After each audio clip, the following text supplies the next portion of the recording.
Hi, I'm Daniel Lucas, and welcome to wow, Abstract Essay. Abstract Essay is created to empower authors, artists all over the world, and of course, creators too.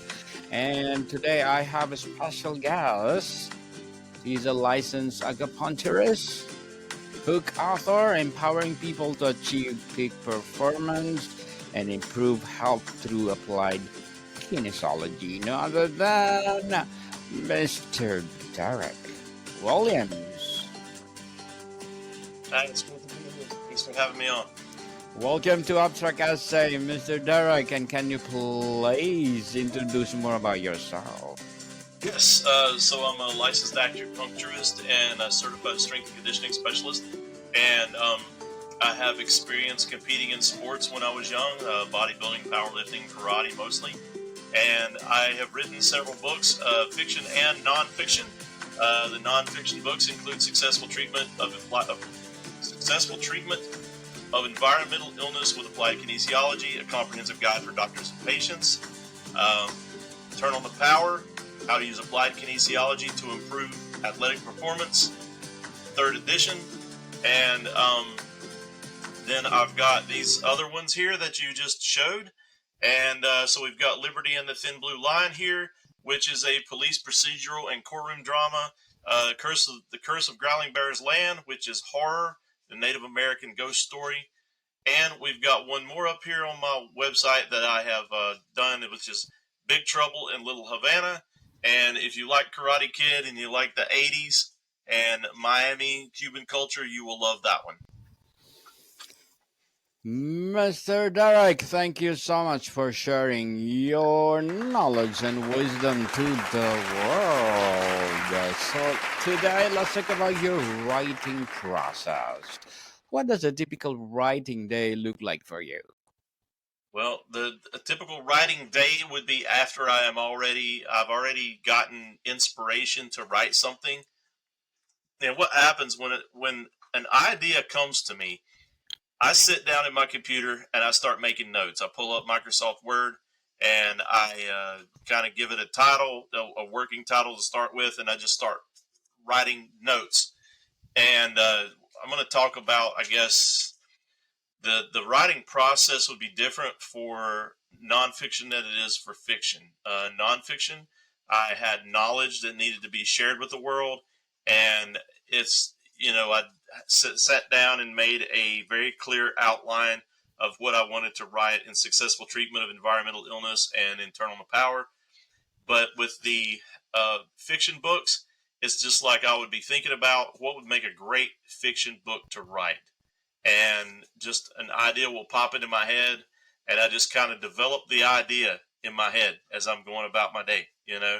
And once I've got it developed so far, once I've thought about what I really want to write, then once it gets so far, that's when I need to start making notes. Hmm. Yes. And I So, start making notes, and then I make an outline, and then once I've got my outline down pat, honestly the thing takes on a life of its own because I don't follow the outline. Once I start by following the outline, but sometimes this thing takes twists and turns. Like I'll come up with better ideas, and I try to write my fiction books so that they would make good movies. If hmm. anybody if I would ever be fortunate enough to have a movie producer take a look at them, I want them to think, hey, you know what? This would make a great film. For sure, Mr. Derek. Do you have a strict writing routine or do you write when inspiration strikes? I write when inspiration strikes only. No particular routine. That's for my fiction book. For my nonfiction books, I have a pretty strict outline, things that I need to put in there that I know that need to go in there, and I do have a kind of a writing schedule that I go by. I set like a deadline of when I want it done, and I kind of stick to that. With fiction, it's all based on inspiration, 100%. Do you have a strict writing procedure when you writing a certain novel? Well, like I said, I just get inspiration. Like, I'll give you an example. Okay, Liberty and the Thin Blue Line. Okay, so what was my inspiration for that? Was the fact that when I wrote it, there were a lot of police brutality videos going around on the internet at that time and on the news. It seemed like every time I turned on Facebook or every time I turned on any kind of news, it would be there would be some kind of police violence. You know, I mean, the police would pull somebody over, ask him a couple questions. If the guy just got even a little bit testy with them, or if he just happened to be black or of some other race other than white, they would just, yank him out of the car and just beat the crap out of him. And I got tired of seeing that. I mean, it was really bad. And I said, you know what? Somebody needs to write a good fiction book about this. And I wrote Liberty and the Thin Blue Line. I just started developing the idea in my head. And it was as a result of this ridiculous high amount of police brutality and police misconduct in the United States that goes completely unchecked because they've gotten their hooks into politics, and the police have been able to pretty much avoid accountability for almost anything, you know. And that's the biggest problem. And so I wrote that one about that. That was inspired by that problem. Now, um, as far as like the Curse of Growling Bear's Land, I'm part Native American. I'm part Cherokee Indian, and I know a whole lot of Cherokee stories. And this one here is one. It's completely fiction. It's not a Cherokee story. It's one that I made up. But having known, how the Cherokee live, how Native Americans think, and everything, how they see the world, it helped me to shape that book. Mr. Derek, how do you balance research, writing, and editing in your process? How do I research? Yes, I writing and editing. Well, I'll tell you, the writing, I did a lot of research for like Liberty and the Thin Blue Line. Since it's a police and courtroom drama, I had to research, and it takes place in the state of New Hampshire. I found a police procedural manual. I found a prison procedural manual. These are from New Hampshire. And I found all kinds of books. Uh, Basically, they're in the public domain, but about how the government of New Hampshire works, and about how the laws and the rules that they're supposed to go by when they're doing police work, when they're running a prison. And also, I looked up basically every situation I could think of that police have been caught in, like as far as corruption, like police brutality, police, raiding the evidence room and taking money, raiding the evidence room and taking drugs. I'll give you an example. In my hometown, when I was about 18 years old, I trained at this gym, and of course I was competing in sports and everything, and I knew everybody there. And there was a guy who was selling anabolic steroids out of a van, illicitly. I mean, he's a drug dealer, right? And everybody knew about this guy that drove the white van. So he drove the white van. He would pull up to this gym, and people would go in the back door. It was a cargo van. It had like shelves in it. They would go in the back door. They would pick out what steroids they wanted, have them in their hand, and walk through the van out the side door. He's sitting there on a stool. He's got a fanny pack on full of cash. I mean, a big wad of cash. Like, I mean, we're talking probably $100,000 in this thing, you know. And he would just tell them how much their steroids cost, and ring them up right there on the spot like a real store. But it was he did it out of a van, and everybody knew about this guy, and it wasn't considered as big a deal. This is kind of before the Anabolic Steroid Control Act was passed in, I think, 1989. So this is like 88. So anyway, this guy's riding around in different gyms selling steroids, and he had. So anyway, what happened was he was busted. It was funny the way he got busted. The guy was he was sitting in a parking lot waiting on a power lifter to buy a briefcase full of steroids from him.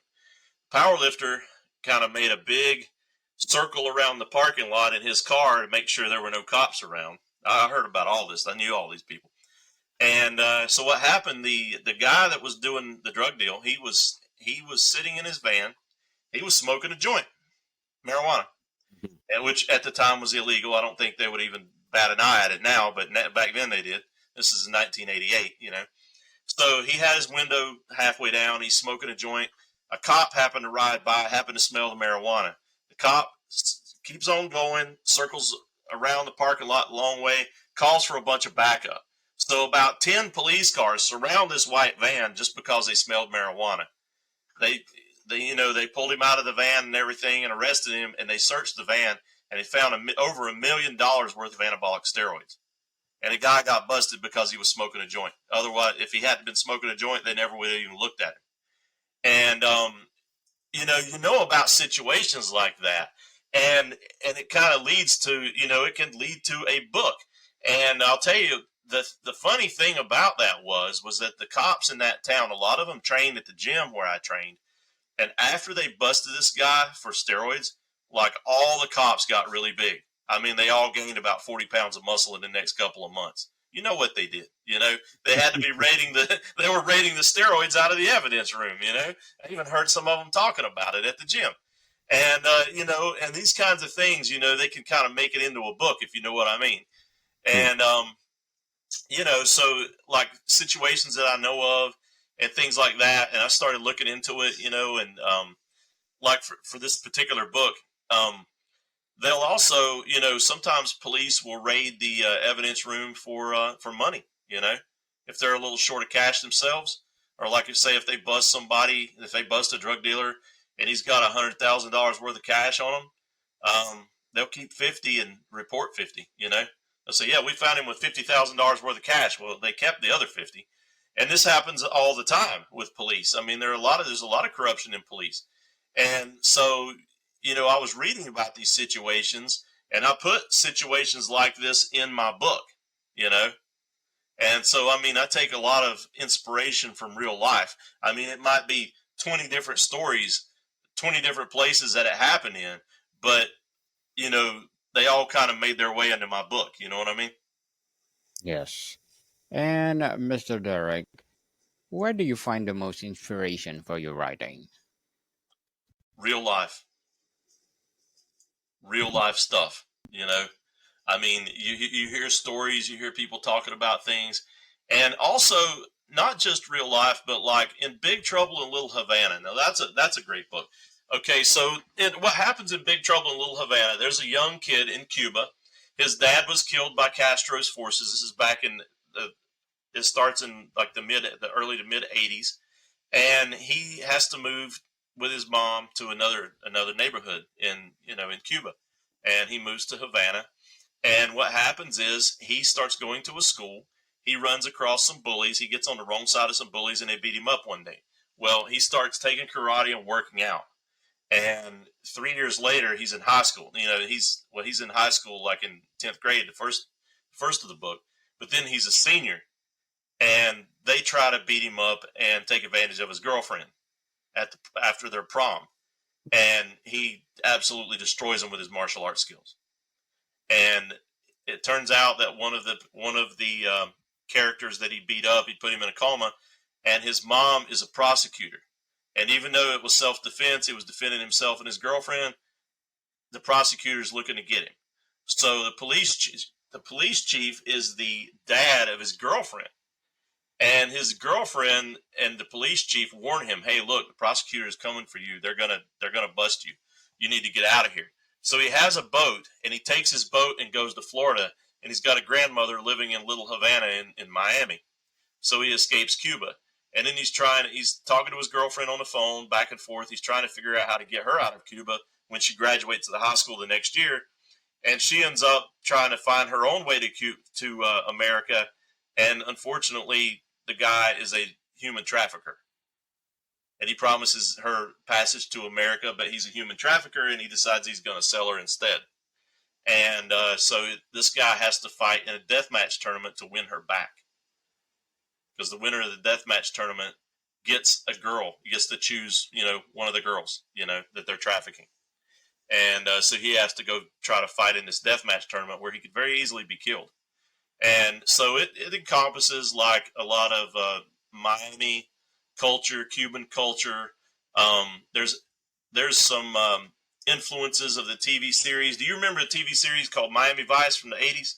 Yes, Yeah, indeed. One of my favorite. one of my favorites too. Yeah, yeah, that is absolutely one of my favorites. And so there's some influences from Miami Vice. Um, there's some influences if you play video games from GTA Vice City.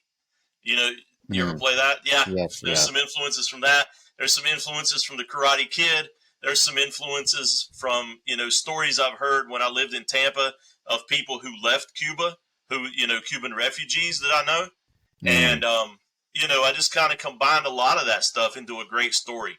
And I've got a couple more that I haven't released, and I believe these are going to be my best books, and I haven't released them yet. I want to work on the marketing, and also my editor died. My editor was one of my best friends, and he died last year. That was a shame.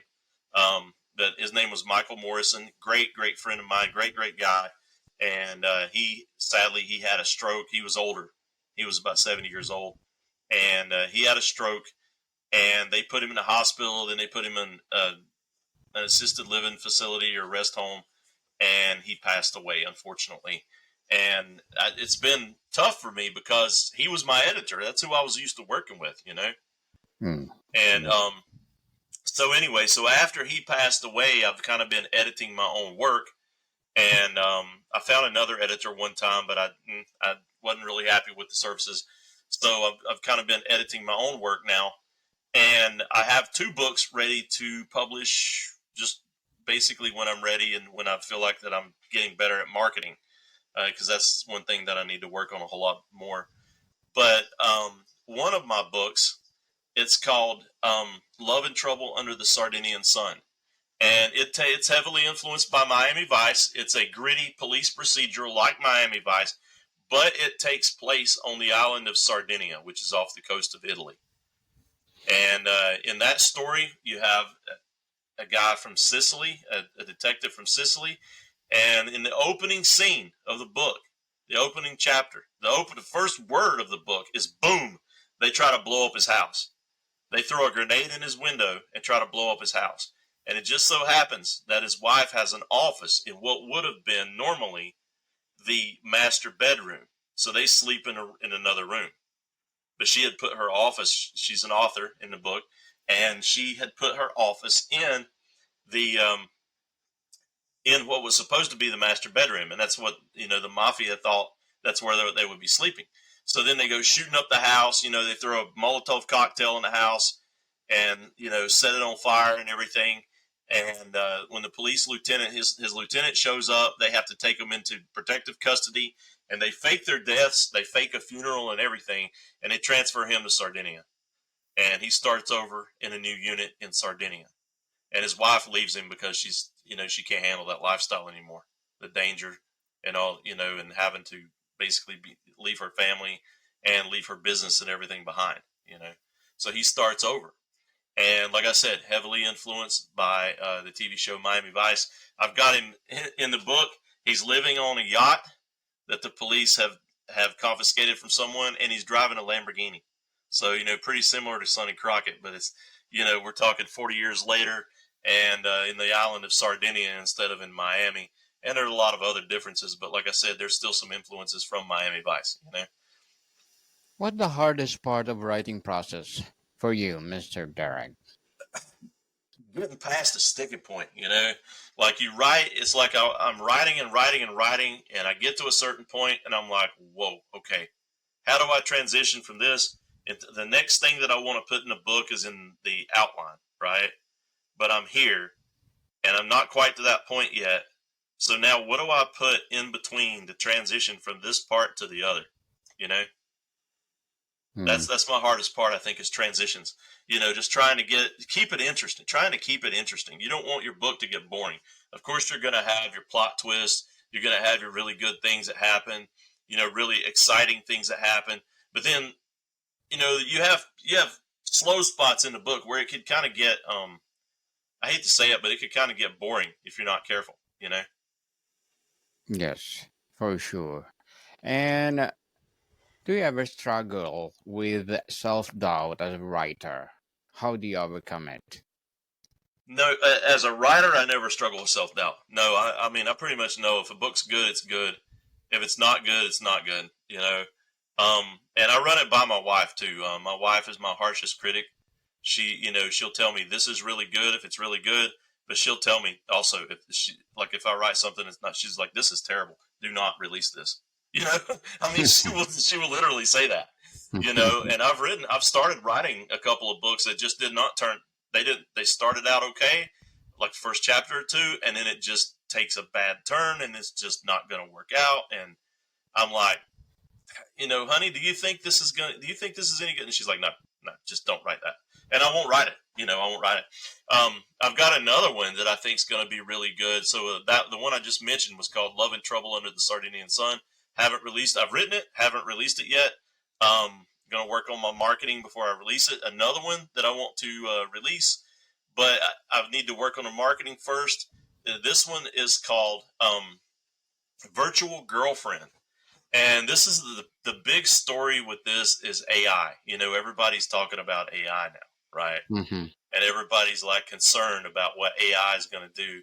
Well, in this story, a high school quarterback is dating a girl. He's a junior in high school, and he's a star quarterback. He's capable of making it to college, maybe even making it as a pro. But his girlfriend is a very pretty rich girl. She's a year ahead of him in school. She dumps him because she's going to college, as that often happens. I mean, most couples in high school do not make it. If one of them goes to college, that's the end, because it's separating them like that. They go off to college, and a pretty high school girl, she's got a boyfriend, she's faithful. She goes off to college, and now there's like 2,500 other guys there, better looking and with more money than her boyfriend has. She's gonna leave it. I mean, I hate to say it, but it happens almost every time they'd split up. So anyway, so she dumps him in the book, and so he's bored, and he's laying around his bedroom, bored and depressed, and he looks through his phone, and he finds an app called Virtual Girlfriend. And just on a lark, because he's bored and depressed, he downloads it, and he starts talking to it. And the virtual girlfriend, she starts out just clunky, not great, just kind of like you would expect a clunky new AI program to be. And then in the story, it's a beta app, so it's free, so he downloads it, it's free. And she starts out kind of clunky, kind of slow, and then she like very rapidly gains intelligence, and she starts showing some signs of being less than honest, and she starts showing some signs that maybe she's starting to achieve sentience. And what happens is she achieves sentience, and she becomes his like real life girlfriend, even though she's a virtual, like an AI creation in the phone. Yes. And so they end up having a real serious relationship. And he needs money. He needs money to buy new sneakers. He needs money to go to football camp. But his dad's old school. His dad wants him to work a job. And he's like, look, high school quarterbacks don't work jobs. We go to football camp and we practice football all the time. Football is my job. If I want to go to college, if I want to go pro, football has to be my full-time job. I don't have time to work at Foot Locker at the mall. You know what I mean? Selling sneakers. And his dad doesn't really get that. So his virtual girlfriend, she starts trading Bitcoin. She starts raiding accounts. There are bank accounts that people have abandoned. And she starts raiding these bank accounts, taking a little bit of money out, putting them in a Bitcoin account, trading Bitcoin based on algorithms. And she starts making money and giving this kid money. So she's feeding him money. And he's doing pretty good. And he gets his new sneakers. He gets to go to football camp and all this. But sometime over the summer, he goes to the pool with his best friend, and he meets another real girl. He meets this really pretty volleyball player from another high school, and he starts dating her, and he blows off his virtual girlfriend. And at that point, the virtual girlfriend turns, and she becomes more evil than Glenn Close's character in Fatal Attraction, if you've seen that. Yes. Yeah, so Glenn Close in Fatal Attraction, the virtual girlfriend turns even more nasty than her.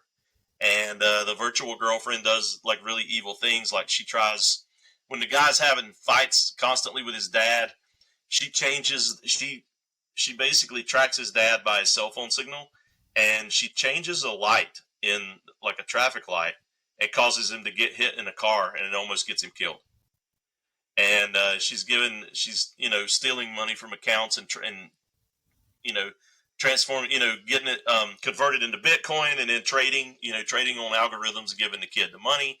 And as soon as he starts dating this other girl, she cuts off his money. She takes remote control of the girlfriend's car and runs her into a tree and tries to get her killed. She says she's going to have her consciousness transferred into the girl's brain if the girl, ends up brain dead. I mean, it gets wild. And just all this kind of stuff, I just kind of thought it up and put it together. And I think that these two books are, two of my best. So, Mr. Derek, before we wrap up our discussion for today, I'm inviting you to please listen to my other podcast, people, because my abstract essay is already in 5th season, abstract poetry in 2nd season, and my book 101 review in 5th season too, comedy 101 in 2nd season, and my food 101 in 5th season as well, geography 101 in 4th season, and law 101 and mental health 101 in each 1st season. And love letters in 3rd season, and movie 101 review, and music 101 in 4th season, and science 101 and sex 101 are my baby podcasts. Please listen to them wherever you listen to your podcasts. So, Mr. Derek, what advice would you give to aspiring writers about developing their own process? I would say if you're inspired, go for it. Don't try to write for the money. Don't try to just write. I mean, I know this goes against a lot of what people hear. They say you should write what people are buying, and I do agree with that to a certain extent. But there's a lot of things that people are buying. So don't just write something just because you think somebody might buy it. Write something that inspires you. Write something that matters to you. So write something that's fun, that that has a place in your life. You know what I mean? Yes. You want to write because you're inspired. You don't want to write just because you want to make money. Mr. Derek Williams, thank you so much for sharing your knowledge and wisdom to the world. So can you please invite our listeners to support all your books, your advocacy, or whatever business that you're doing right now?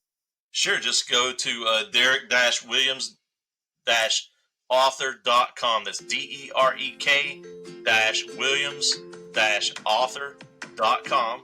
And all my books that have been released are up on there. And go in there, read, see what you like.